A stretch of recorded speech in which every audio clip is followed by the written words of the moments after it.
Hello students, हम पढ़ रहे हैं इलेक्ट्रोकेमिस्ट्री चैप्टर में गैल्वेनिक सेल वाला पोर्शन। और इसमें आज के लेक्चर में हम समझने वाले हैं इलेक्ट्रोड पोटेंशियल को। एक्चुअल में ये वाला जो लेक्चर रहेगा ये बहुत ही बेसिक लेक्चर है। एक्चुअल में इसमें जो इलेक्ट्रोड पोटेंशियल वाले टर्म को जो हम समझेंगे, इसकी ज़रूरत आगे आने वाले सारे लेक्चर्स में पड़ेगी, क्योंकि आगे आने वाले जितने भी हम फॉर्मूले जहाँ पर भी यूज़ करेंगे गैल्वेनिक सेल के, चाहे कोई भी तरीके के फॉर्मूले हम सीखें, हर जगह हमें ये जो इलेक्ट्रोड पोटेंशियल वाला जो टर्म है इसकी जरूरत पड़ने वाली है। तो ऐसा ना हो कि वहां पर जब आप क्वेश्चन सॉल्व करो तो वहां पर सॉल्व करते समय जो नोटेशंस दे रखे रहते होते, नोटेशंस जो दिए हुए रहते हैं, या फिर वहां पर लैंग्वेज में जब कोई इलेक्ट्रोड पोटेंशियल की वैल्यू गिवन होती है तो वो आपको समझ में ना आए। वो देखते साथ आपको क्लियरली समझ में आना चाहिए कि कौन से टाइप का इलेक्ट्रोड पोटेंशियल दिया है, उसका मतलब क्या है, ये सारी चीजें। ठीक है ना। एक्चुअल में इलेक्ट्रोड पोटेंशियल का मतलब है क्या, प्रैक्टिकली अगर इसको समझना चाहें तो होता क्या है। गैल्वेनिक सेल में दो पोर्शन होते हैं, एक होता है एनोड और एक होता है कैथोड। हमने ऐसा पढ़ा हुआ था कि ऐसे दो चीजें होती है, दो हाफ सेल होते हैं, दोनों को कंबाइन करने के बाद सॉल्ट ब्रिज से कनेक्ट कर देते हैं, एक्सटर्नल वायर से कनेक्ट कर देते हैं, तो ये पूरा का पूरा गैल्वेनिक सेल बन जाता है। गैल्वेनिक सेल क्या है, एक्चुअल में बैटरीज हैं। उन बैटरीज में हर एक हाफ सेल कुछ ना कुछ अपना कंट्रीब्यूशन देता है उसमें वोल्टेज जनरेट करने के लिए, क्योंकि पूरे बैटरी का कोई ना कोई वोल्टेज होता है। हमारे घरों में जो घड़ियां होती है, जो दीवार घड़ी होती है, उसमें जो बैटरी लगी हुई होती है, या फिर कार की जो बैटरी होती है, जो बहुत बड़ी सी बैटरी होती है, हर किसी का कोई ना कोई वोल्टेज होता है। तो पूरी बैटरी के वोल्टेज में इस आधे हाफ सेल का, मतलब या तो सिर्फ एनोड का या तो सिर्फ कैथोड का, कितना कंट्रीब्यूशन है, उस कंट्रीब्यूशन को हम क्या बोलेंगे, इलेक्ट्रोड पोटेंशियल। ठीक है। जैसे मान लेते हैं इस पूरी बैटरी का वोल्टेज 5 वोल्ट है। ठीक है। इस पूरी बैटरी का वोल्टेज 5 वोल्ट है, जिसमें से 2 वोल्टेज एक एनोड प्रोवाइड कर रहा है और 3 वोल्ट कैथोड प्रोवाइड कर रहा है, तो दोनों को मिलाकर 5 वोल्टेज ऐसा हो जाएगा। तो ये जो दोनों वोल्टेज हैं, एक हाफ सेल का जो वोल्टेज है उसी को क्या बोलते हैं, इलेक्ट्रोड पोटेंशियल। क्योंकि एक्चुअल में इलेक्ट्रोड हमने किसको बोला था बेटा, इलेक्ट्रोड बोला हुआ है हमने किसे, हाफ सेल को। हमने टाइप ऑफ इलेक्ट्रोड भी पढ़ा हुआ था कि 4 तरीके के हाफ सेल्स होते हैं, उन्हीं को 4 तरीके के इलेक्ट्रोड्स होते हैं, ऐसा बोला हुआ था। सबके अलग अलग नाम पढ़े हुए थे। तो वो जो एक हाफ सेल होता है, मतलब पूरे गैल्वेनिक सेल का जो आधा पार्ट होता है, वो पूरे गैल्वेनिक सेल में कितने वोल्टेज का कंट्रीब्यूशन देगा जब उसको उस पूरे सर्किट में कनेक्ट करेंगे, तो उस वोल्टेज की वैल्यू को हम क्या बोलते हैं, इलेक्ट्रोड पोटेंशियल। ठीक है। उसके वर्ड से कई बार कंफ्यूजन क्या हो सकता है, क्योंकि हम फिजिक्स में ये पढ़ते हैं कि absolute value of voltage calculate नहीं कर सकते। ठीक है ना। केवल क्या कैलकुलेट कर सकते हैं, पोटेंशियल डिफरेंस। तो एक्चुअल में ये पोटेंशियल डिफरेंस ही होते हैं, ये अलग बात है कि बोलते हैं हम इनको पोटेंशियल है। ठीक है। तो आपने कुछ गलत नहीं पढ़ा हुआ है। जैसा हम फिजिक्स में पढ़ते हैं कि absolute value of voltage calculate नहीं हो सकता, पोटेंशियल डिफरेंस ही कैलकुलेट हो सकता है, कुछ वैसे ही यहाँ पर भी पोटेंशियल डिफरेंस ही हम कैलकुलेट करते हैं। ये अलग बात है कि उसको नाम पोटेंशियल का दे देते हैं। ठीक है। तो एक्चुअल में इलेक्ट्रोड पोटेंशियल का डेफिनेशन क्या है और उसका मतलब क्या है और उसकी वैल्यू कैसे कैलकुलेट करके लाते हैं, ये 3 चीजें आज के लेक्चर में हमें पढ़ना है। ठीक है। मतलब जैसे ये कोई एक हाफ सेल हो गया, जैसे जिंक की रॉड है, वो जिंक के आयन में क्या है, डिप करके रखा हुआ है, उसको जिंक के आयन के सॉल्यूशन में उसको डिप करके रखा हुआ है।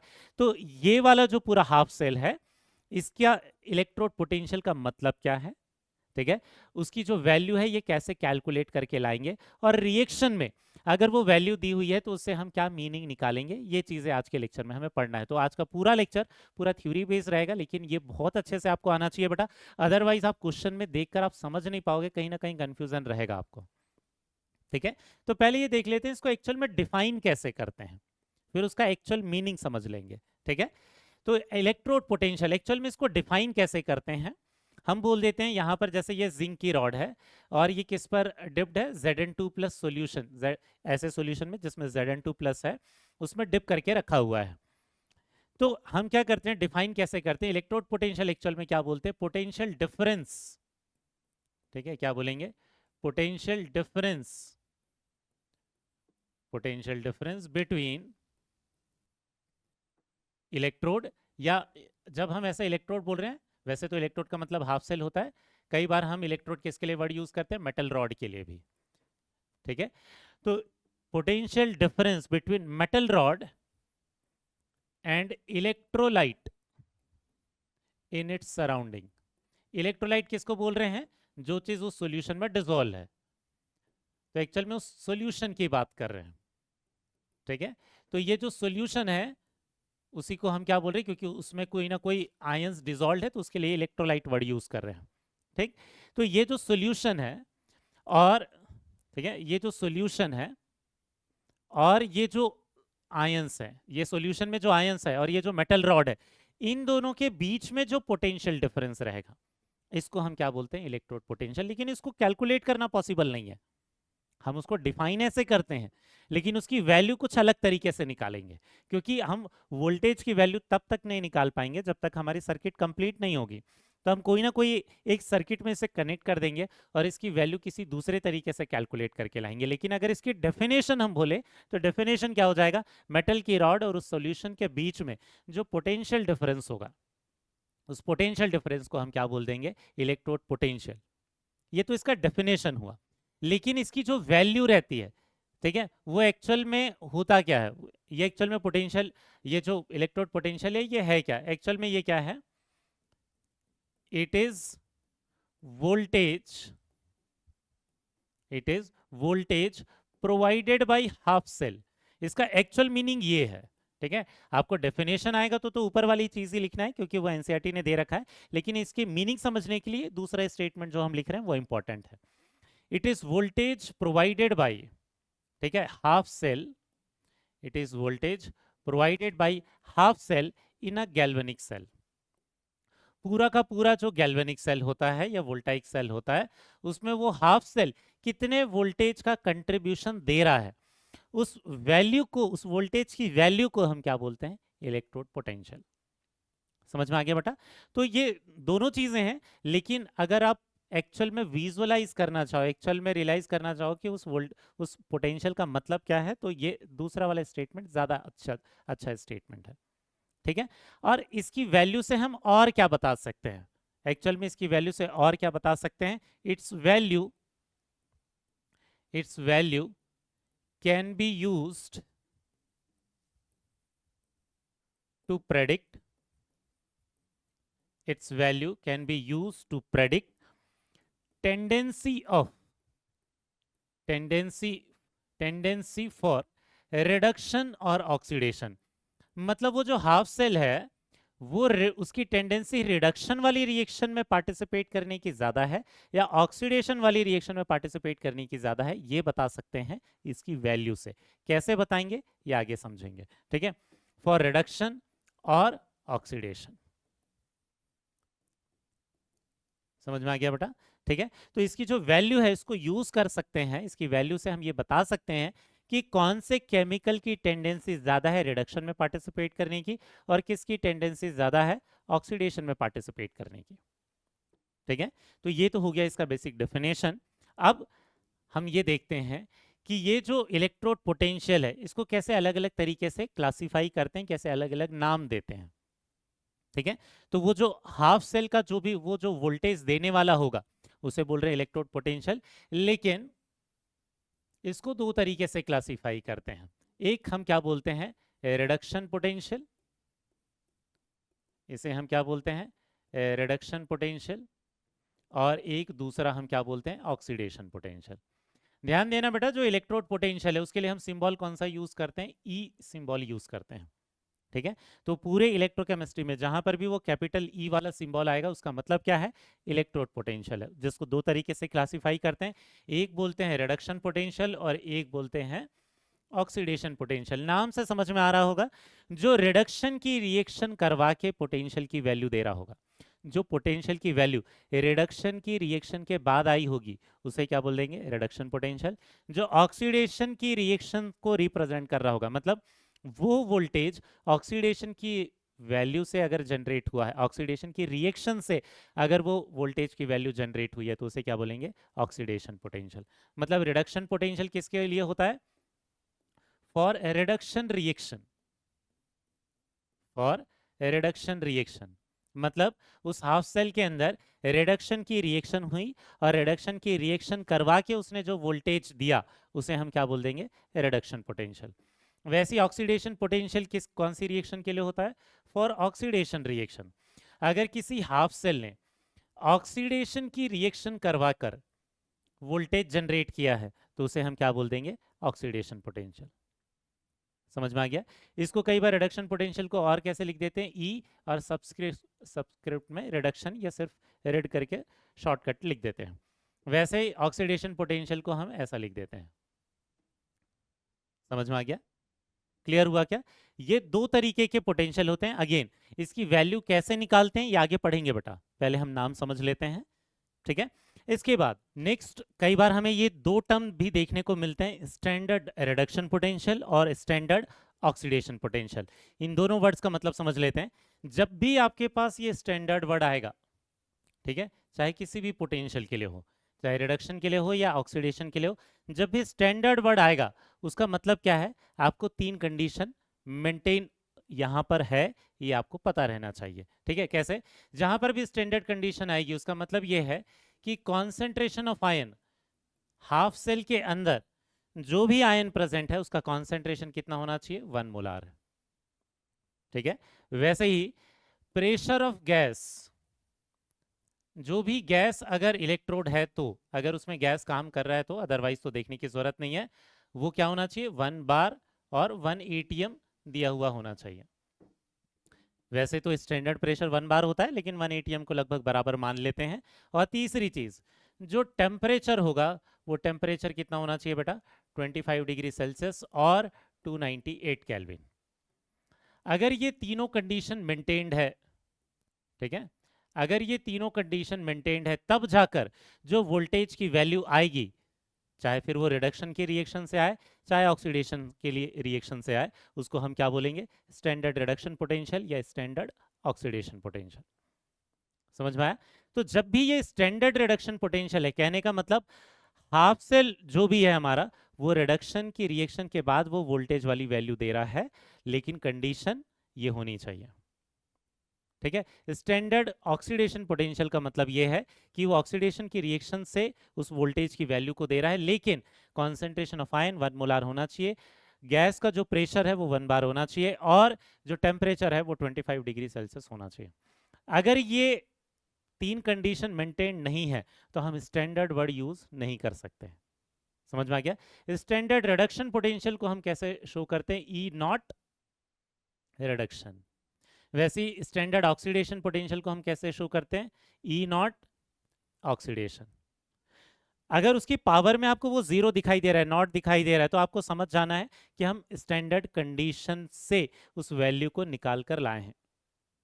अगर वो ऊपर नॉट नहीं रहेगा, जैसे इसके पहले जो देख रहे थे हम सिर्फ ई लिख रहे थे, क्योंकि यहाँ मे बी स्टैंडर्ड कंडीशन में कोई एक कंडीशन मेंटेन नहीं होगी, तीनों में से कोई एक भी कंडीशन अगर मेंटेन नहीं है तो हम स्टैंडर्ड वर्ड यूज नहीं करेंगे। समझ में आ गया, ये वर्ड क्लियर है। तो ये हमने देख लिया स्टैंडर्ड इलेक्ट्रोड पोटेंशियल और स्टैंडर्ड ऑक्सीडेशन पोटेंशियल। लेकिन कई बार क्या होता है, आपको न्यूमेरिकल में भी ना तो रिडक्शन लिखा हुआ मिलेगा और ना ही ऑक्सीडेशन लिखा हुआ मिलेगा, ठीक है, ना ही रिडक्शन मिलेगा और ना ही ऑक्सीडेशन लिखा हुआ मिलेगा। तो क्या होगा, स्टैंडर्ड इलेक्ट्रोड पोटेंशियल ही केवल लिखा हुआ मिलेगा।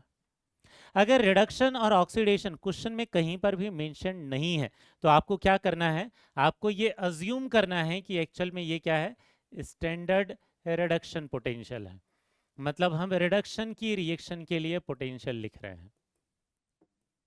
समझ में आया।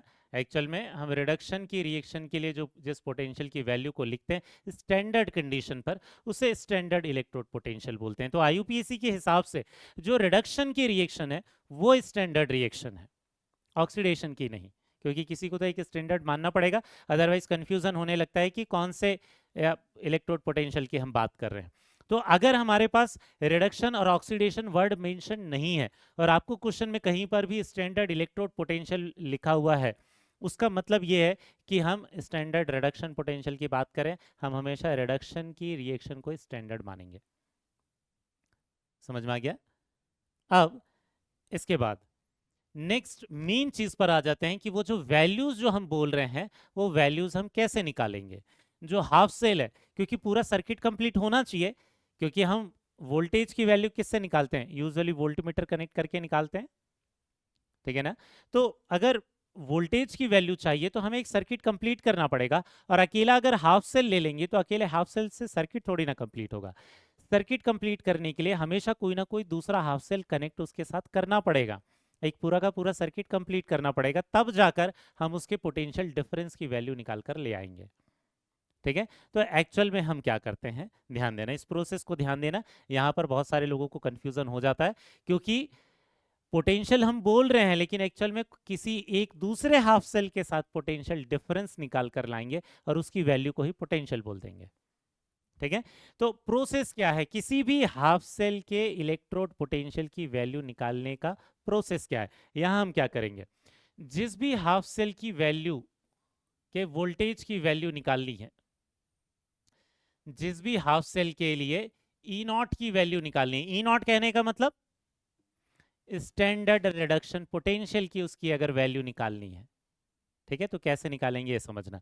जो भी हाफ सेल है उसको स्टैंडर्ड कंडीशन पर लेते हैं, इसको क्या ले लेंगे हम, स्टैंडर्ड कंडीशन पर ले लेंगे। स्टैंडर्ड कंडीशन कहने का मतलब समझ गए होंगे बेटा, कॉन्सेंट्रेशन 1 मोलार रहना चाहिए, प्रेशर 1 बार रहना चाहिए, टेम्परेचर 25 डिग्री सेल्सियस होना चाहिए। ठीक है, इस हाफ सेल को हम कनेक्ट कर देंगे एक दूसरे सेल के साथ, दूसरे हाफ सेल के साथ, और दूसरा हाफ सेल कौन रहेगा, स्टैंडर्ड हाइड्रोजन इलेक्ट्रोड। ठीक है, स्टैंडर्ड हाइड्रोजन इलेक्ट्रोड आपको पता ही है। ठीक है, स्टैंडर्ड हाइड्रोजन इलेक्ट्रोड ये क्या हो जाएगा, ये जो स्टैंडर्ड हाइड्रोजन इलेक्ट्रोड है, ये स्टैंडर्ड हाइड्रोजन इलेक्ट्रोड में हम क्या लेते हैं, जो H2 का जो प्रेशर रहता है वो कितना रहता है बेटा, 1 बार या 1 एटीएम। वहीं पर जो कॉन्सेंट्रेशन ऑफ H प्लस जो है वो कितना है, 25 डिग्री सेल्सियस। इसके लिए टेम्परेचर की कंडीशन नेसेसरी नहीं है, लेकिन जब ये हम सेटअप करते हैं तब फिर टेम्परेचर कितना ले लेंगे, 25 डिग्री सेल्सियस। तो हम ये इस वाली कंडीशन को मेंटेन करके हम क्या कर लेते हैं, स्टैंडर्ड हाइड्रोजन इलेक्ट्रोड के साथ कनेक्ट कर देते हैं। और इसीलिए हमने कहा था कि हमारे लिए स्टैंडर्ड हाइड्रोजन इलेक्ट्रोड बहुत ही ज़्यादा इंपॉर्टेंट है, उसके बिना हम किसी की वैल्यू नहीं निकाल कर ला पाएंगे। ठीक है, तो स्टैंडर्ड हाइड्रोजन इलेक्ट्रोड के साथ हम इसे क्या कर देंगे, कनेक्ट कर देंगे। इसको कनेक्ट करने के बाद क्या होगा, पूरा सर्किट जब कंप्लीट हो जाएगा तो कोई ना कोई एक टोटल वोल्टेज की वैल्यू निकल कर आएगी। ठीक है, यहां से क्या होगा, कोई एक टोटल वोल्टेज की वैल्यू निकल कर आएगी, मतलब टोटल पोटेंशियल डिफरेंस निकल कर आएगा। समझ में आ गया, जैसे मान लेते हैं यहां पर टोटल क्या निकल कर आएगा, पोटेंशियल डिफरेंस। इसमें क्या आएगा, टोटल पोटेंशियल डिफरेंस निकल कर आ जाएगा दोनों को कनेक्ट करने के बाद। दोनों को जब कनेक्ट कर रहे होंगे हम तो वहां जो भी वोल्ट मीटर की जो वैल्यू रहेगी वो दे देगा कि कितना पोटेंशियल डिफरेंस है।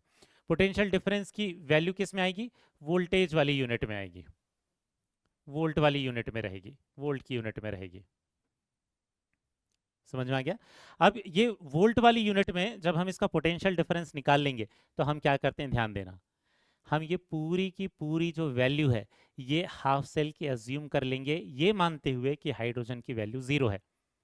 एक्चुअल में उसकी एक्चुअल वैल्यू 0 नहीं होती, हम अज्यूम करते हैं कि हाइड्रोजन के इलेक्ट्रोड पोटेंशियल की वैल्यू क्या है, 0 है। तो हम क्या मान लेते हैं, ये जो टोटल पोटेंशियल डिफरेंस है, ठीक है, ये जो पूरा का पूरा जो टोटल पोटेंशियल डिफरेंस है, it is assumed as, it is assumed as electrode potential of half cell. It is assumed as electrode potential of half cell.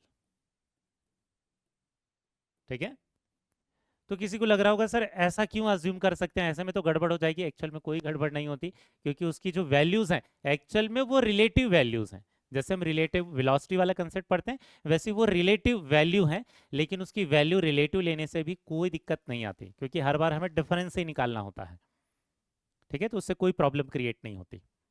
हम किसी को भी रेफरेंस मान सकते थे, किसी भी एक को रेफरेंस मानकर उसकी वैल्यू को 0 मान सकते थे। तो आईयूपीएसी ने किसको स्टैंडर्ड माना हुआ है, हाइड्रोजन इलेक्ट्रोड को, स्टैंडर्ड हाइड्रोजन इलेक्ट्रोड को रेफरेंस माना हुआ है।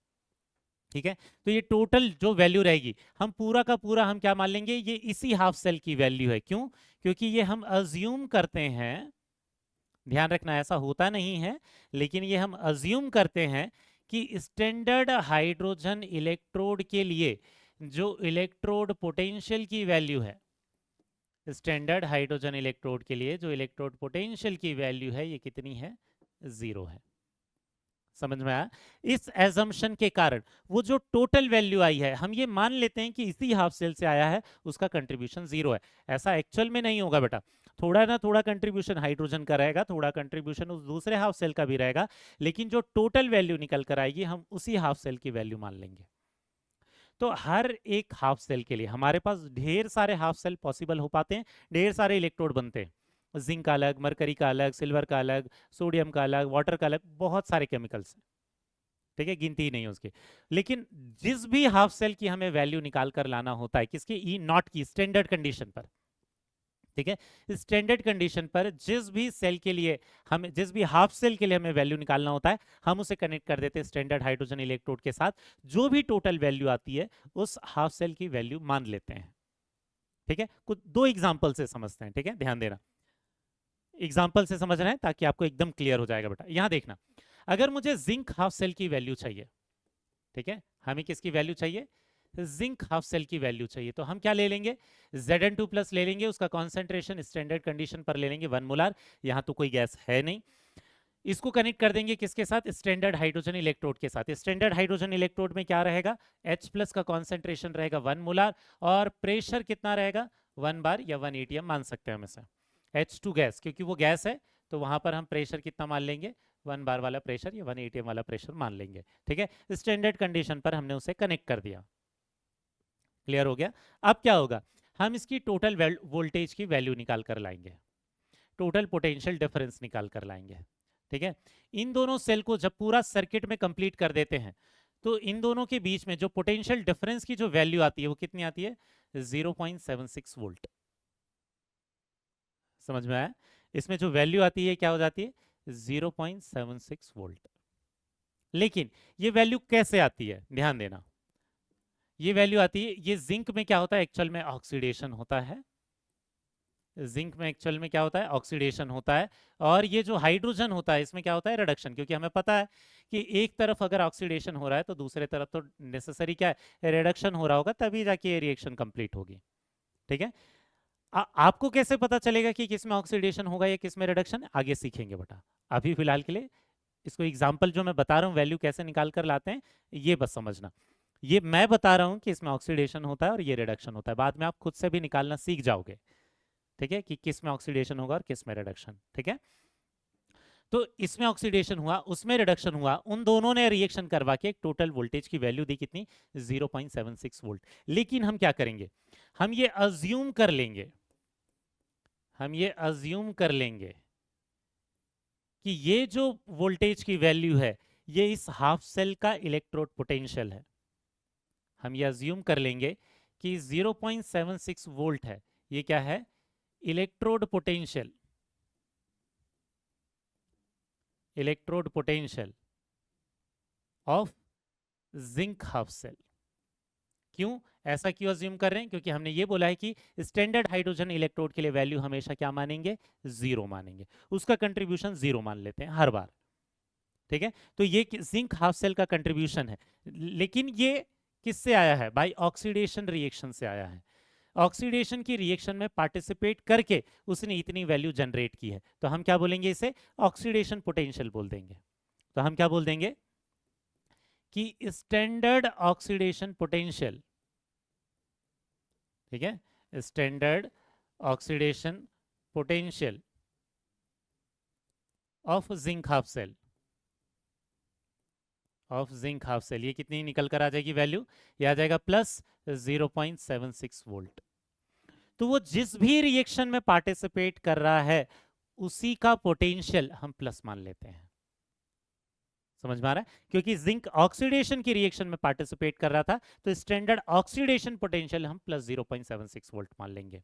लेकिन हमने क्या बोला, आईयूपीएसी के हिसाब से कौन सी वैल्यू स्टैंडर्ड है, रिडक्शन की वैल्यू स्टैंडर्ड है, तो फिर अगर ऐसा होता है तो देन स्टैंडर्ड रिडक्शन पोटेंशियल क्या होगा इसका, बस हम साइन चेंज कर देंगे। ठीक है, हम क्या बोल देंगे, आईयूपीएसी के हिसाब से क्योंकि रिडक्शन की रिएक्शन जो है वो स्टैंडर्ड है तो हमें इसके स्टैंडर्ड रिडक्शन पोटेंशियल की जरूरत पड़ेगी। ठीक है, तो स्टैंडर्ड रिडक्शन पोटेंशियल ये जिंक हाफ सेल का कितना हो जाएगा, ये हो जाएगा -0.76 वोल्ट। तो ये वैल्यू कैसे निकाल कर लाते हैं, समझ में आया बेटा? क्लियर हुआ क्या? तो क्या करेंगे हम, जिस भी हाफ सेल की वैल्यू हमें निकालना है उसको कनेक्ट कर देंगे किसके साथ, स्टैंडर्ड हाइड्रोजन इलेक्ट्रोड के साथ। उसको कनेक्ट करने के बाद जो भी टोटल वैल्यू आएगी वो टोटल वैल्यू उस हाफ सेल का ही मान लेंगे, क्योंकि हाइड्रोजन के लिए तो वैल्यू कितना अज्यूम कर चुके हैं, 0। लेकिन वो जो वैल्यू है उसे ऑक्सीडेशन मानेंगे या रिडक्शन मानेंगे, वो डिपेंड करता है कि वो हाफ सेल कौन सी रिएक्शन में पार्टिसिपेट कर रहा है। अगर वो रिडक्शन की रिएक्शन में पार्टिसिपेट करता है तो उस वैल्यू को स्टैंडर्ड रिडक्शन पोटेंशियल बोल देते हैं। क्योंकि वो ऑक्सीडेशन की रिएक्शन में पार्टिसिपेट कर रहा है तो उसे क्या बोल देंगे, स्टैंडर्ड ऑक्सीडेशन पोटेंशियल बोल देंगे। तो जो भी रिएक्शन हो रही है उसके लिए साइन पॉजिटिव होगा, और जो अपोजिट रिएक्शन होगी, मतलब ऑक्सीडेशन के लिए अगर +0.76 लिखा है तो रिडक्शन के लिए माइनस लिख देंगे। मतलब ऑक्सीडेशन और रिडक्शन में साइन हमेशा क्या रहेंगे, अपोजिट, ऑलवेज। क्लियर है? जब हम इलेक्ट्रोड पोटेंशियल की वैल्यू लिखेंगे तब। तो स्टैंडर्ड रिडक्शन पोटेंशियल, क्योंकि आईयूपीएसी के हिसाब से स्टैंडर्ड है, तो हमें हमेशा स्टैंडर्ड रिडक्शन पोटेंशियल लिखने की जरूरत पड़ती है। उसका यूज क्या है, इससे क्या कर सकते हैं, ये सब नेक्स्ट वाले लेक्चर से स्टार्ट करेंगे। इन सब के कंक्लूजन्स क्या क्या निकलते हैं ये सब बाद में सीखेंगे। अभी देख रहे हैं क्या चीज, कि इसकी वैल्यू कैसे प्रोवाइड करते हैं। तो इसकी वैल्यू कैसे प्रोवाइड करते हैं समझ में आया क्या? एक और एग्जांपल देखते हैं, एक और एग्जांपल देखना बेटा। हम दूसरा एग्जांपल देख रहे हैं कॉपर के लिए। कॉपर के हाफ सेल को इसके साथ कनेक्ट किया है। कॉपर का कॉन्सेंट्रेशन हम कितना रख देंगे, स्टैंडर्ड कॉन्सेंट्रेशन 1 मोलार रख देंगे। H+ का कॉन्सेंट्रेशन 1 मोलार रख देंगे। प्रेशर जो है हाइड्रोजन का वो कितना कर देंगे, 1 बार या 1 atm कर देंगे। स्टैंडर्ड कंडीशन मेंटेन्ड हो गई। इन दोनों को एक पूरे सर्किट में कनेक्ट कर देंगे, इन दोनों को ज्वाइन करके गैल्वेनिक सेल बना दिया। ठीक है, अब क्या होगा, इसको मैंने लेफ्ट हैंड साइड क्यों लिखा है, कोई बता सकता है क्या? क्योंकि ये क्या है, ऑक्सीडेशन में पार्टिसिपेट कर रहा है, क्योंकि ये एनोड रहा होगा। अब मैंने स्टैंडर्ड हाइड्रोजन इलेक्ट्रोड को लेफ्ट हैंड साइड में लिखा है, क्योंकि ये क्या है, क्योंकि ये एनोड है, मतलब इसमें क्या होगा, ऑक्सीडेशन होगा। इसमें ऑक्सीडेशन होगा और इसमें क्या हो जाएगा, इसमें हो जाएगा बेटा रिडक्शन। ठीक है, तो इन दोनों को जब ज्वाइन करते हैं, बाद में आपको निकालना आ जाएगा बेटा कि किस में ऑक्सीडेशन होता है किस में रिडक्शन।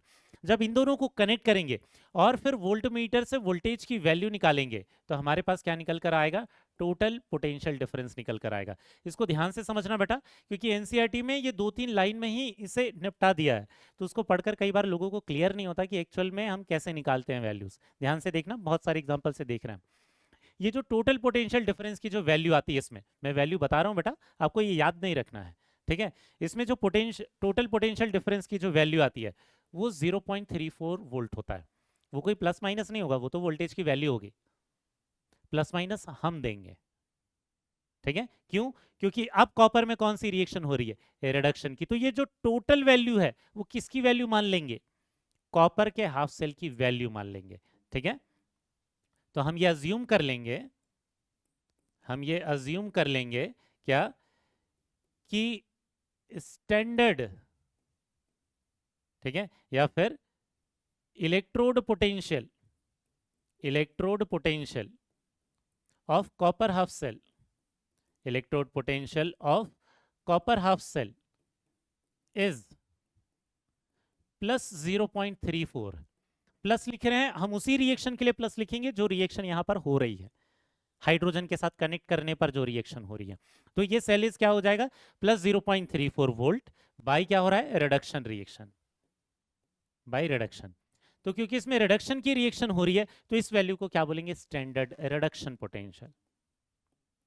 तो हमारे हिसाब से अब ये जो स्टैंडर्ड रिडक्शन पोटेंशियल है किसके लिए, कॉपर हाफ सेल के लिए, ऑफ कॉपर हाफ सेल, ये कितना आ जाएगा, कॉपर हाफ सेल ये वैल्यू आ जाएगी कितनी, +0.34 वोल्ट। अगर कहीं पर हमें ऑक्सीडेशन पोटेंशियल की जरूरत पड़ी, जो कि नॉर्मली हमें नहीं पड़ती, बट फिर भी अगर कहीं पर अगर हमें ऑक्सीडेशन पोटेंशियल की वैल्यू पूछा है तो इसका साइन अपोजिट करके लिख देंगे।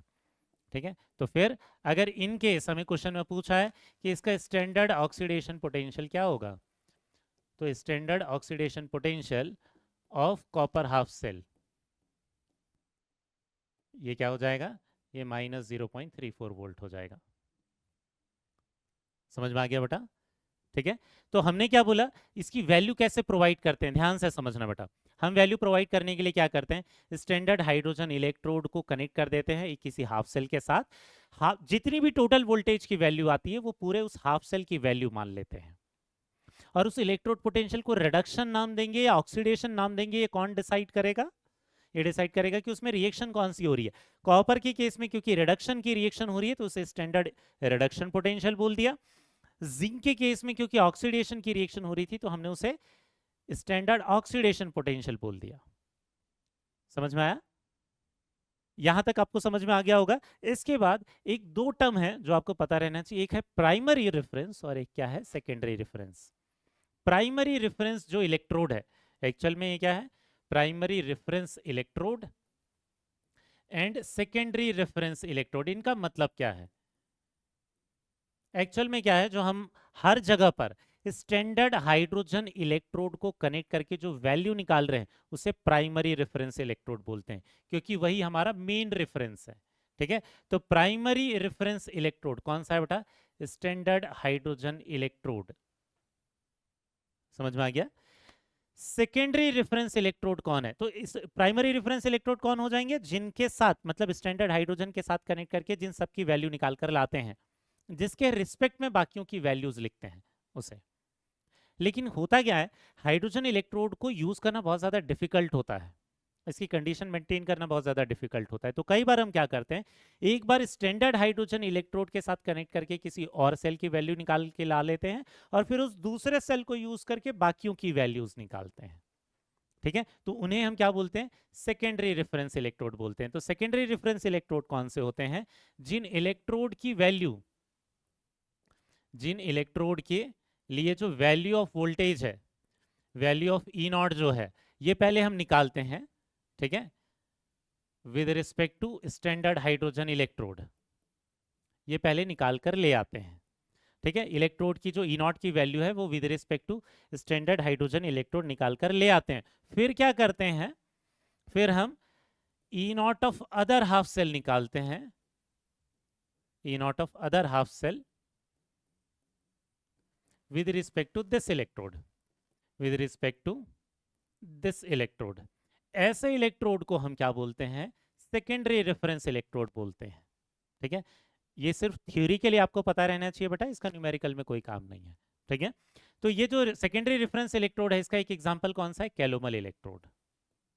ठीक है, ये जो कैलोमल इलेक्ट्रोड्स हैं इनको कई जगहों पर सेकेंडरी रेफरेंस की इलेक्ट्रोड की तरह यूज करते हैं, क्योंकि इनको यूज करना बहुत ज्यादा आसान है as compare to standard hydrogen electrode. तो हम करते हैं क्या है, स्टैंडर्ड हाइड्रोजन इलेक्ट्रोड यूज करके पहले कैलोमल इलेक्ट्रोड की वैल्यू निकाल कर ले आते हैं, फिर कैलोमल इलेक्ट्रोड की वैल्यू यूज करके बाकी हाफ सेल की वैल्यू निकाल कर लाते हैं।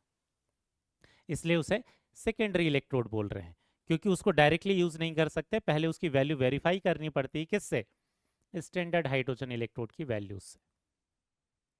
समझ में आया बेटा। ठीक है, तो बस थ्योरी के क्वेश्चन के लिए आपको पता रहना चाहिए कि जो कैलोमल इलेक्ट्रोड है उसके रिएक्शन हमने डिटेल में पढ़ा हुआ था, वो एक्चुअल में सेकेंडरी रेफरेंस इलेक्ट्रोड है, और जो स्टैंडर्ड हाइड्रोजन इलेक्ट्रोड है ये प्राइमरी रेफरेंस इलेक्ट्रोड है। समझ में आ गया बेटा। आज के लेक्चर में जितनी भी चीजें पढ़ रहे हैं वो केवल उससे उस पर थ्योरी क्वेश्चन ही बन सकते हैं, और उस पर भी ज्यादा नहीं बनते। ये बस ये जो टर्म्स है ये दूसरी चीजें पढ़ने के लिए हम बस यूज करेंगे। ठीक, अब इसके बाद ध्यान देना, सबसे इंपॉर्टेंट चीज वो क्या है, आइडेंटिफिकेशन। ये आपके लिए बहुत ज्यादा इंपॉर्टेंट क्यों है, क्योंकि जब भी आप किसी न्यूमेरिकल को देखोगे, जब भी किसी क्वेश्चन को देखोगे, तो उसमें वोल्टेज की वैल्यू को देखकर आपको ये आइडेंटिफाई करते आना चाहिए कि वो रिडक्शन पोटेंशियल है या फिर ऑक्सीडेशन पोटेंशियल है। ठीक है, तो वैल्यू देखकर कैसे निकाल, वैल्यू को देखकर कैसे समझ सकते हैं ये देखते हैं, इसलिए हम देख रहे हैं आइडेंटिफिकेशन। जब भी आप न्यूमेरिकल में वैल्यू देखोगे, क्योंकि हर बार वो डिटेल में एक्सप्लेन करके नहीं देगा क्वेश्चन में, सिर्फ आपको कुछ सिंबल दे देगा या कुछ रिएक्शन दे देगा, उसको देखते साथ आपको क्लियर होनी चाहिए कि उसकी इलेक्ट्रोड के पोटेंशियल की जो वैल्यू है कौन सा पोटेंशियल है। ठीक है, यहां जैसे अगर एग्जाम्पल के लिए हमें नोटेशन दे रखा है, अगर हमें नोटेशन दे रखा है तो सबसे पहले ये ई नॉट है, ये नॉट का मतलब क्या है कि ये स्टैंडर्ड कंडीशन है। ठीक है, ये स्टैंडर्ड कंडीशन है। और फिर क्या देखोगे, ये जो हाफ सेल का जो नोटेशन दे रखा है उसमें सीक्वेंस ऑफ रिएक्शन देखोगे। हमने पहले भी पढ़ रखा है कि इस हाफ सेल के नोटेशन में पहली वाली चीज क्या होती है, रिएक्टेंट। और बाद वाली चीज क्या है, प्रोडक्ट। तो अगर आप ध्यान से देखोगे तो ये Al3+ से Al में कन्वर्ट हो रहा है, मतलब क्या हो रहा है, इलेक्ट्रॉन गेन कर रहा है। अगर इलेक्ट्रॉन गेन कर रहा है मतलब रिडक्शन हो रहा है, रिडक्शन हो रहा है तो इस पूरे पोटेंशियल की वैल्यू को हम क्या बोलेंगे, स्टैंडर्ड रिडक्शन पोटेंशियल बोलेंगे। समझ में आया? तो उस नोटेशन से ये मतलब निकालना है। पहले नॉट अगर है तो ही स्टैंडर्ड वर्ड आएगा, अदरवाइज नहीं, अदरवाइज उसको सिर्फ इलेक्ट्रोड पोटेंशियल बोलेंगे, या तो सिर्फ रिडक्शन पोटेंशियल या तो सिर्फ ऑक्सीडेशन पोटेंशियल बोलेंगे। ये सीक्वेंस देखकर आपको समझ में आएगा कि रिएक्शन कौन सी हो रही है। तो हम बोल रहे हैं कि इसकी स्टैंडर्ड रिडक्शन पोटेंशियल की वैल्यू -1.66 वोल्ट है। अब कुछ बच्चों को यहाँ पर अलग अलग खुद से कंसेप्ट लोग क्या बना लेते हैं कि रिडक्शन वाली वैल्यू हमेशा माइनस होगी, ऑक्सीडेशन वाली हमेशा प्लस होगी। ऐसा कुछ नहीं होता बेटा। कुछ केमिकल्स के लिए रिडक्शन पोटेंशियल माइनस होता है, कुछ के लिए ऑक्सीडेशन वाला माइनस होता है, कुछ केमिकल्स के लिए रिडक्शन वाला प्लस होता है, कुछ केमिकल्स के लिए ऑक्सीडेशन वाला प्लस होता है। ठीक है, तो ऐसा कुछ रोल मत बना लेना कि माइनस वाली वैल्यू है तो रिडक्शन, प्लस वाली वैल्यू है तो ऑक्सीडेशन, या उल्टा, ऐसा कोई रूल नहीं है। वो वैल्यू ये माइनस हो या प्लस हो, ये सीक्वेंस देखकर बताओगे कि वो रिडक्शन पोटेंशियल है या फिर ऑक्सीडेशन पोटेंशियल है। समझ में आ गया? दूसरा देखना, अगर आप यहां देखोगे तो ये नॉट लिखा हुआ है, मतलब क्या है, स्टैंडर्ड वैल्यू है। ये Cl- से Cl2 जा रहा है, ऑक्सीडेशन नंबर -1 से 0 में जा रहा है, मतलब क्या हो रहा है, ऑक्सीडेशन हो रहा है, ऑक्सीडेशन नंबर बढ़ रहा है। तो इसे क्या बोल देंगे, ये वाली जो भी वैल्यू है, ये वैल्यू कौन सी हो गई, फिर ये हो जाएगा स्टैंडर्ड ऑक्सीडेशन पोटेंशियल। ठीक है, ये क्या हो जाएगा, स्टैंडर्ड ऑक्सीडेशन पोटेंशियल। अब से स्टैंडर्ड रिडक्शन पोटेंशियल को हम SRP बोला करेंगे और स्टैंडर्ड ऑक्सीडेशन पोटेंशियल को SOP बोला करेंगे, क्योंकि ये टर्म बार बार हम यूज करने वाले हैं। समझ में आ गया? नेक्स्ट नोटेशन देखना, खुद से बता पाओगे क्या बेटा? नॉट है मतलब स्टैंडर्ड है, यहां दिख रहा होगा 0 से +1 में गया, ऑक्सीडेशन हो गया, ऑक्सीडेशन हो गया, मतलब ये वाली जो वैल्यू है +3.05, ये क्या है, standard oxidation potential for this lithium. समझ में आ गया? ठीक है, वैसे ही अगर आप यहां पर देखोगे तो यहाँ ऑक्सीडेशन नंबर क्या हो रहा है, ये +2 से 0 में जा रहा है, ऑक्सीडेशन नंबर कम हो रहा है, ऑक्सीडेशन नंबर कम हो रहा है मतलब रिएक्शन रिडक्शन की है। रिएक्शन अगर रिडक्शन की तो ये वाली वैल्यू जो है इसे क्या बोल देंगे, SRP बोल देंगे। ये स्टैंडर्ड रिडक्शन पोटेंशियल है कॉपर हाफ सेल के लिए। समझ में आ गया? ये स्टैंडर्ड ऑक्सीडेशन पोटेंशियल है लिथियम हाफ सेल के लिए।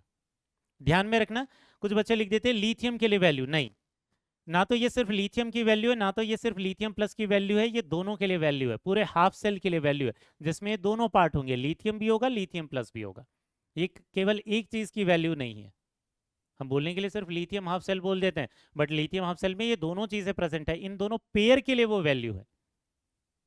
ठीक है, वैसे ही ऐसा नहीं कि Cu2+ की वो वैल्यू है या Cu की वैल्यू है, वो दोनों इस पेयर की वैल्यू है, इस पूरे हाफ सेल की वैल्यू है, वो सिर्फ एक आयन के लिए नहीं है, सिर्फ Cu2+ की नहीं, सिर्फ Cu की नहीं, वो दोनों को पेयर को मिलाकर वो वैल्यू आती है।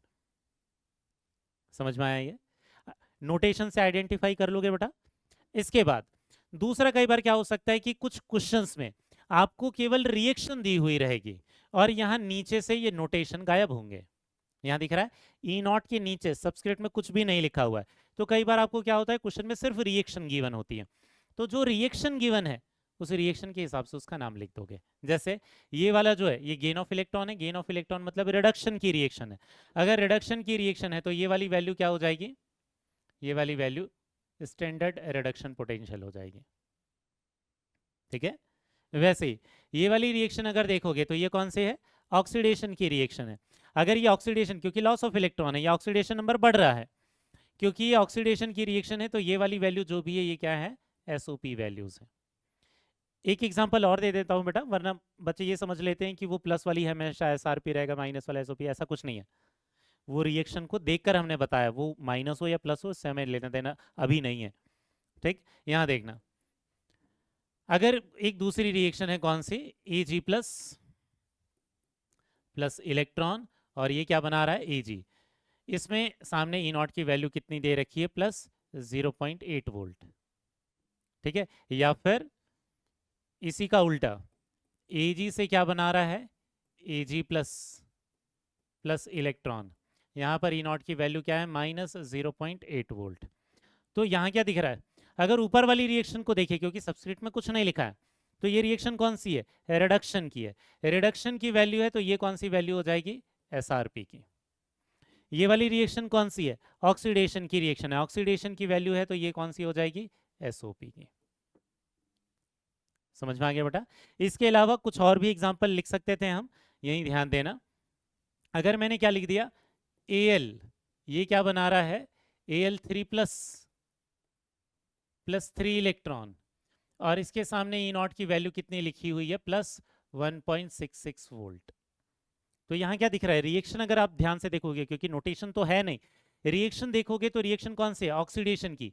अगर ऑक्सीडेशन की रिएक्शन है तो ये वाली वैल्यू कौन सी हो जाएगी? एसओपी। कहने का मतलब किसी केमिकल के लिए एसओपी प्लस भी हो सकता है, किसी केमिकल के लिए एसओपी माइनस भी हो सकता है, इससे कोई फर्क नहीं पड़ता। बस आपको क्या देखना है? रिएक्शन देखना है कि वो रिएक्शन कौन सी है। ठीक है? लेकिन इन केस डाउट कहां आएगा कि अगर आपको नोटेशन भी दिया है और रिएक्शन भी दिया है, ठीक है, मतलब if both reaction and notation are given, तो फिर आप क्या समझोगे? किसके हिसाब से निकालोगे? क्योंकि कई बार दोनों अलग अलग दे देता है, तो किसको प्रायोरिटी देनी है बेटा? प्रायोरिटी नोटेशन को देनी है। ठीक है, रिएक्शन को नहीं। और रिएक्शन भी दिया है और आपको सबस्क्रिप्ट में नीचे ये भी दिया है, रिप्रेजेंटेशन भी दिया है हाफ सेल का, ये नोटेशन भी दे रखा है, तो इसे देखोगे पहले, रिएक्शन को नहीं। समझ में आया? क्योंकि पीवाईक्यू में एक क्वेश्चन है, उस क्वेश्चन में बहुत सारे स्टूडेंट्स का गलत हो गया था एग्जाम में। क्यों? क्योंकि उन्होंने रिएक्शन को देखकर एसआरपी या एसओपी बता दिया था, इस नोटेशन को नहीं देखा था। ठीक है, तो यहां देखना, ये MnO4 माइनस, यहाँ तो क्या दिख रहा है? +7 से +2 जा रहा है, ये तो रिडक्शन हो रहा है। लेकिन जो नोटेशन आप देखोगे, उस नोटेशन में क्या है? ये +2 से +7 को जा रहा है। एक्चुअल में इसमें क्या हो रहा है? ऑक्सीडेशन हो रहा है। तो आपको क्या दिख रहा है? रिएक्शन में रिडक्शन है, नोटेशन में ऑक्सीडेशन है। तो प्रायोरिटी किसको दोगे? नोटेशन को दोगे, उसके हिसाब से निकालोगे, क्योंकि नोटेशन ऑक्सीडेशन का है। तो ये वाली जो वैल्यू है, ये एक्चुअल में एसओपी की वैल्यू है, स्टैंडर्ड ऑक्सीडेशन पोटेंशियल है। ठीक है, वैसे ही इस दूसरे में देखोगे तो यहाँ रिएक्शन कौन सी है? अगर आप रिएक्शन देखोगे तो रिएक्शन तो ऑक्सीडेशन की है। ठीक है, लेकिन अगर आप यहां पर देखोगे तो ये नोटेशन किसका है? रिडक्शन का है। तो आप प्रायोरिटी किसको दोगे? नोटेशन को दोगे, कि ये वाली जो वैल्यू है, क्योंकि वो नोटेशन रिडक्शन का दिया है, तो वो एसआरपी की वैल्यू है, फिर हम रिएक्शन को नहीं देखेंगे। समझ में आया बेटा? ठीक है, इसके बाद ये छोटी छोटी चीजें हैं बेटा जिनमें कंफ्यूजन होता है, इसलिए इन सारी चीजों को हम एक साथ इस लेक्चर में पढ़ रहे हैं, ताकि आगे जाने पर नोटेशन देखते साथ आपको वो क्लियर हो जाए कि कौन सी वैल्यू एसआरपी है, कौन सी वैल्यू एसओपी है, क्योंकि उन वैल्यूज के हिसाब से ही बहुत सारे क्वेश्चन हम सॉल्व करने वाले हैं। ठीक है, यहां देखना। नेक्स्ट, अगर रिप्रेजेंटेशन हाफ सेल का दे रखा है तो उससे आप कैसे बता सकते हो? ध्यान देना, यहाँ Cu2+ से Cu हो रहा है, ये +2 से 0 जा रहा है, मतलब एक्चुअल में क्या हो रहा है? रिडक्शन हो रहा है। और कॉन्सेंट्रेशन क्योंकि 1 मोलार है, तो इस हाफ सेल की जो भी वैल्यू होगी उसे हम क्या बोलेंगे? उसे हम बोलेंगे एसआरपी, स्टैंडर्ड रिडक्शन पोटेंशियल बोलेंगे, क्योंकि वो रिप्रेजेंटेशन रिडक्शन का है और कॉन्सेंट्रेशन 1 मोलार है। अब यहाँ नॉट वॉट नहीं दिया है, लेकिन कॉन्सेंट्रेशन 1 मोलार है, तो क्या हो जाएगा? वो स्टैंडर्ड हो जाएगा। ठीक है, दूसरा यहाँ देखना, H+ से H2 जा रहा है, यहाँ पर भी क्या हो रहा है? रिडक्शन हो रहा है। और यहाँ पर ध्यान देना, इसको हमने क्या कर लिया? 1 बार कर लिया। एक्चुअल में ये गैस है तो यहाँ प्रेशर देना चाहिए था। तो अगर यहाँ पर प्रेशर दे रखा है तो 1 बार दे रखा है, और कॉन्सेंट्रेशन भी 1 मोलार दे रखा है, मतलब ये भी स्टैंडर्ड है। और क्योंकि रिडक्शन हो रहा है, तो इसके लिए जो भी वैल्यू होगी, इस हाफ सेल की जो भी वोल्टेज की वैल्यू होगी, उस वोल्टेज को हम क्या बोल देंगे? एसआरपी बोल देंगे। इस हाफ सेल के लिए जो भी वोल्टेज की वैल्यू होगी, उसको हम क्या बोल देंगे? एसआरपी बोल देंगे।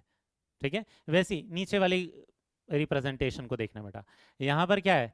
यहाँ रिडक्शन है रिएक्शन में, लेकिन कॉन्सेंट्रेशन 1 मोलार नहीं है। हमने क्या बोला है? अगर कॉन्सेंट्रेशन 1 मोलार नहीं है या प्रेशर 1 बार नहीं है, तो फिर हम स्टैंडर्ड वर्ड यूज नहीं कर सकते। इसके लिए जो भी वोल्टेज की वैल्यू आएगी, इस हाफ सेल के लिए जो भी वोल्टेज की वैल्यू आएगी, उसे हम क्या बोलेंगे? केवल रिडक्शन पोटेंशियल बोलेंगे। हम उसे स्टैंडर्ड नहीं बोल सकते, क्योंकि कॉन्सेंट्रेशन 1 मोलार नहीं है। समझ में आ गया बेटा? ठीक है, तो ये रिप्रेजेंटेशन को देखकर भी कई बार आपको समझ में आ जाता है कि उन्होंने सिर्फ रिडक्शन पोटेंशियल बोला है या स्टैंडर्ड रिडक्शन पोटेंशियल बोला है। अब इन सारी चीजों को अगले वाले लेक्चर्स में हम यूज करने वाले हैं बेटा। सबसे लास्ट चीज देख लेते हैं। अगर आपको एसआरपी को एसओपी में कन्वर्ट करना होगा या एसओपी को एसआरपी में कन्वर्ट करना होगा तो कैसे करोगे? बस साइन चेंज कर दोगे। यहां देखना, जैसे एजी प्लस से एजी, ये क्या दिख रहा है? ये एक्चुअल नॉट लिखा हुआ है, तो एक्चुअल में ये एसआरपी की वैल्यू है। एसआरपी की वैल्यू क्या दे रखी है? Plus 0.8 volt. तो एजी से एजी प्लस, ये कौन सा है नोटेशन है बेटा? ऑक्सीडेशन का। ये मतलब एसओपी की वैल्यू हो जाएगी, क्योंकि नॉट लिखा हुआ है तो स्टैंडर्ड ऑक्सीडेशन। तो एसओपी की वैल्यू कितनी हो जाएगी? इसका प्लस 0.8 था, तो इसका कितना हो जाएगा? Minus 0.8 volt. तो अगर सेम केमिकल के लिए अगर हमने रिएक्शन को चेंज कर दिया, रिडक्शन से ऑक्सीडेशन बनाया, तो साइन हमेशा चेंज होगा। प्लस है तो माइनस हो जाएगा, माइनस है तो प्लस हो जाएगा।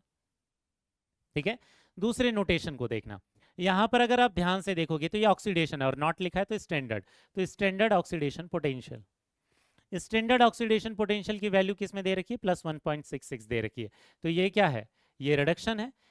नॉट है तो standard, standard reduction potential, standard reduction potential इसका जस्ट अपोजिट हो जाएगा, साइन, मैग्नीट्यूड वही रहेगा। तो ये क्या हो जाएगा? प्लस 1.66 से इसको क्या कर देंगे? Minus 1.66 volt. समझ में आया बेटा? तो कुछ क्वेश्चंस जब हम आगे वाले कंसेप्ट में सॉल्व करेंगे, जब पूरे गैल्वेनिक सेल का वोल्टेज निकालेंगे या ऑक्सीडाइजिंग एजेंट, रिड्यूसिंग एजेंट पता करेंगे, डेल्टा जी निकालेंगे, बहुत सारी जगहों पर हमें ये पता रहना चाहिए कि जो वैल्यू दे रखी है वो एसआरपी है या एसओपी है।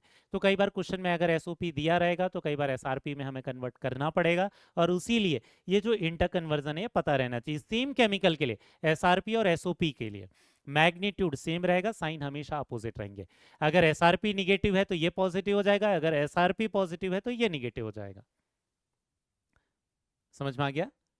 ठीक है, तो आज के लेक्चर में हमने क्या क्या किया है। एक्चुअल में इसका आप बहुत सारे स्टूडेंट को ये समझ में नहीं आ रहा होगा ये सब पढ़ क्यों रहे, क्योंकि आगे आने वाले लेक्चर्स में हम इनको छोटे छोटे क्वेश्चंस को देखकर हम ये समझेंगे कि वहाँ पोटेंशियल की वैल्यू कौन सी है, और उन पोटेंशियल की वैल्यू के हिसाब से कुछ कंक्लूजन्स निकालेंगे इन्हीं वैल्यू से। क्योंकि हम ये पढ़ने वाले हैं कि कौन ज़्यादा अच्छा ऑक्सीडाइजिंग एजेंट होगा, कौन अच्छा रिड्यूसिंग एजेंट होगा, ठीक है, और कौन सी रिएक्शन पॉसिबल होगी, कौन सी रिएक्शन पॉसिबल नहीं होगी, ये सारी चीजें निकालना सीखेंगे। ठीक है बेटा?